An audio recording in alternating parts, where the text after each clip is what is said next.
Jojo! Yay! You found it! Are you gonna throw the toy for Jojo? Yeah. Okay. Tell her to drop it and you'll throw it. You gonna drop your toy? You gonna throw it for her?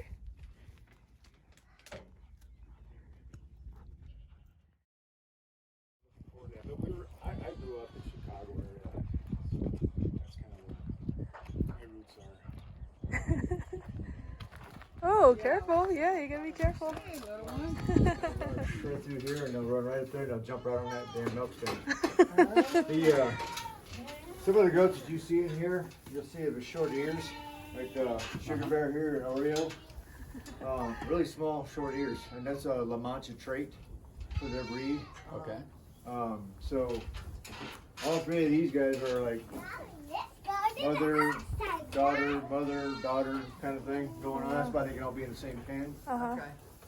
All the males are gone, but Lily here is like one of our oldest ones here. She's a Sonnet. You can tell because her ears are a lot longer than the rest of them. Dove back there, white, more likely the daughter of Lily here. However, because she was bred into a La Mancha, she acquired ears. White fur with the La Mancha ears. Her ears are a little too long. They're not as short. The closer they are to the head, the more full breed they are. Like Oreo right there has got closer ears to her head than Sugar does. Sugar's not a full-blooded La Mancha. Like Oreo's probably got more La Mancha in her than Sugar does there. And if their ears are too long, it'll dictate, what they have. And Sugar's got Nubian in her as well as La Mancha. Her dad was a Nubian, mom was La Mancha. And we got her as a bottle-fed baby. She was one of the top 5 on the wall. Oh wow. So if you hadn't seen the wall of names, you'll notice that there's dates right next to the ones on the far left there. Val, Billy, Harvey, Sugar, and Lily. So Sugar and Lily are still here, and we got them back in 2017. And those were the first 5 we started out with. Val and Billy were withers, meaning that they were castrated at a young age, and they basically just served as companions because they couldn't do us any good for breeding. So Val ended up going to butcher. Val was just mean. He was about as big as this guy right here, as big as Mama here. And because Val had very big horns, the only reason why we send any of these goats down road to the auction house or whatever is if the characteristics don't match up to what we're looking for here, or they have a behavioral issue that we feel is not going to be healthy for the rest of the herd. Val had to go because he was throwing other goats up against the wall. Oh my goodness. I'm like, this guy's short, but he was literally like ramming them and putting them against the wall. Wow. We came out here one time and couldn't understand why we were hearing noises hitting on the side of the door. He saw his shadow in the morning, and we'd go out there and ram the shadow. That's amazing. Like, this guy got to go. He gets his shoes. Right? Billy went down the road. He just got so big. He ended up being over 200-pound goat. Wow.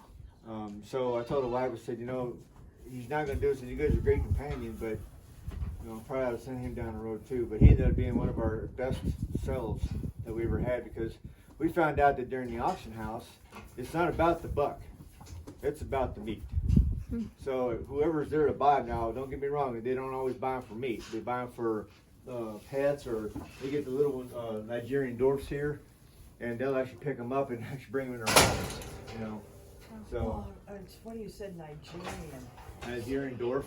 Well, when I was in Denver, this one place, it was kind of funny, it's a small historical park, which needed a lot of work, whatever. Well, I don't know that if they started this to just keep, an income coming in, they do goat yoga.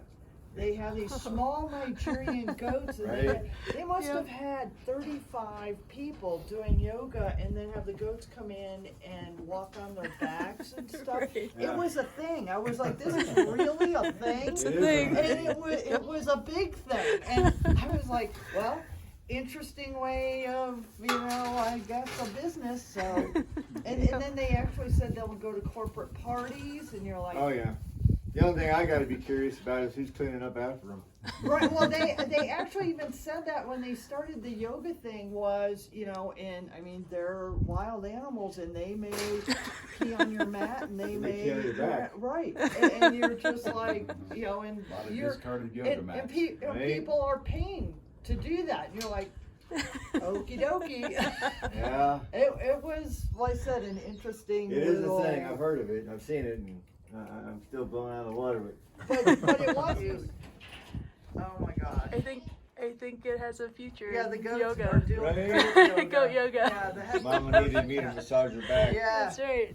Chances are she'll Daddy, stick look around because we're looking for the quantity. is Hugging, better. Daddy. If I Daddy, can they're get, if I can hugging. get the same amount of milk out of Yeah. 4 or 5 of these goats, I really don't need Daddy, any they're excessive milk. hugging. Daddy, they're hugging. The second reason is because they are females and I am milking them. Their heat cycle for when they begin Look who will they're vary. It'll go hugging, up and down. Daddy.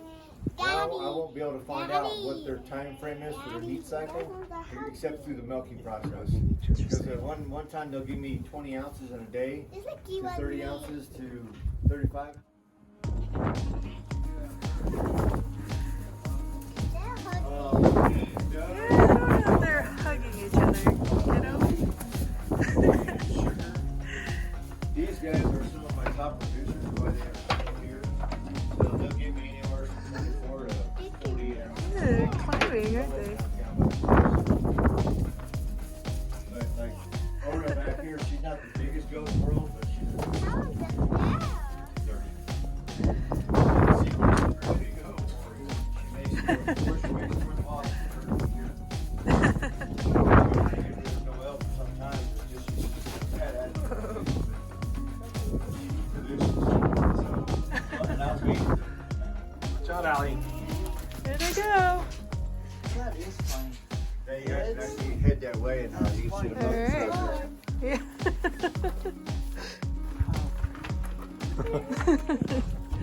Yeah, that's how I would be too. So when they get a sweet feed, and they love it like candy, and we kick it on, and I like to try to get them primed. So that means I got to get down here on her teat and prime it so I squeeze it into the hose. Give a couple pumps so that I know she's actually pushing the milk down.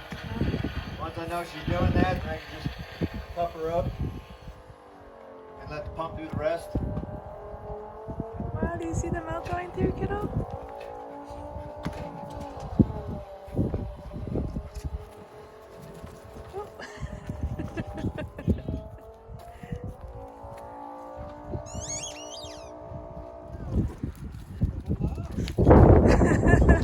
Oh, she is ready. Yeah, this lean-to was actually built for my car years Oh, yeah. ago. I had a '72 Buick Skylark that I was going to restore, and the fact that I actually, you're going to fill this thing up. I'm going to put it on my knee. So when I built it, I started building it so that I get my car in here. So this floor was actually a foot lower. And then the wife decided that we needed a dairy shed because milking the goats inside the barn, probably not the most sanitary place to milk, Sure. you know. Yep. So we both agreed that having a milk dairy shed, a little bit cleaner, Yep. easier to transfer the milk from there to the jars Yep. to the refrigerator. So as soon as it leaves that container, I take it right from that container, put it right into a glass jar, and it goes immediately into this refrigerator.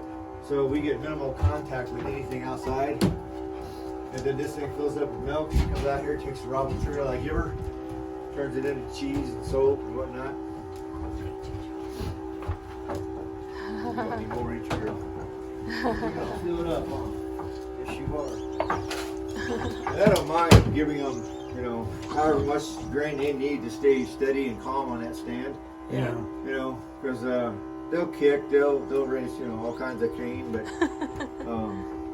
you know, it is what it is. I just got to kind of keep an eye on her, keep aware of what she's doing and how she's doing it. I pop her off not because she's done, but because I don't want her to overfill that bottle and create Oh, sure. milk into the suction, Yeah. into the pump, and then I'm gonna have to be a mechanic later on and then fix the motor. Yeah, but I mean, you got a great little system there. That's like you said, just the morning drill. Yep, it's morning chores and that's how I get it done, but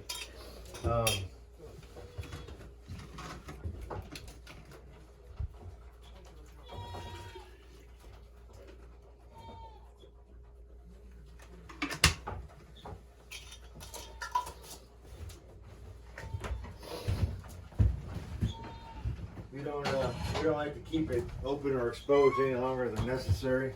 Sure. So the faster I can get it from here to there, the better off I think it'll be. It doesn't alter the fact that when it does go into the house, because there are things in the air and there are things that are around, there's particles in the air, everything is around. What we try to do is strain the milk through a cheesecloth 3 times, just to verify that there's nothing in the milk before it actually gets cooked. No hair, no whatever. Nobody likes to get a strange particle in our milk. Sure. But once we get it all squared away here, as far as getting her on the scale, checking her weight, making sure everything's on par. Like today's kind of an exception to weight and all that stuff because yesterday it was all done as well. But today I got to do some hoof trimming today, so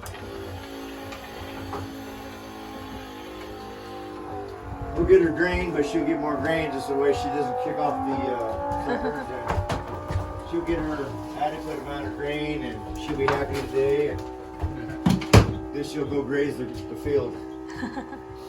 But on the chart right here that we keep, it allows us to keep the records every single day. So, you know, my wife will come out here, I'll come out here, and she'll be like, "When's the last time you did hooves?" Well, I trimmed these guys' hooves just the other day. So she'll look through the record and say, "Oh, okay, no problem."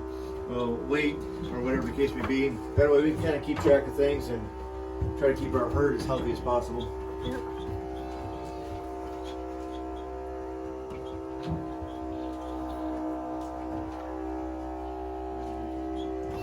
Well, hey, Chad, thank you. Oh, you are very welcome. We're gonna hit the road. All right, happy trails, folks. Okay, thank you.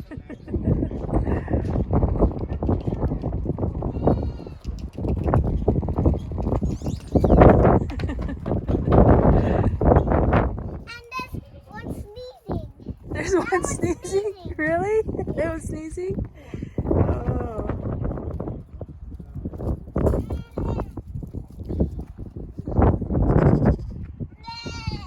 Did you say hi to the chickens too? Are you gonna say hi to the chickens? Okay. You like the goats.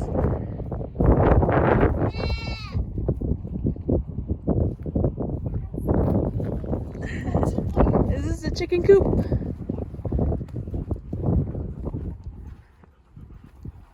Hey Jojo. There's all the different kinds of chickens in here, huh?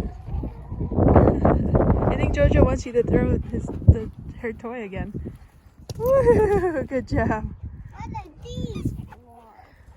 The clotheslines. I heard Daddy telling you about it. For clotheslines, drying your clothes. Well, these are pretty chickens, aren't they? They're gorgeous. Mommy, which one do you like? I like that really dark black one. Those ones? Yeah. Look down. That one's pretty cool too, huh? The patterns and the feathers are pretty neat. Yeah. Daddy's hat flew out of the pass-through last night when it was storming and landed in the field.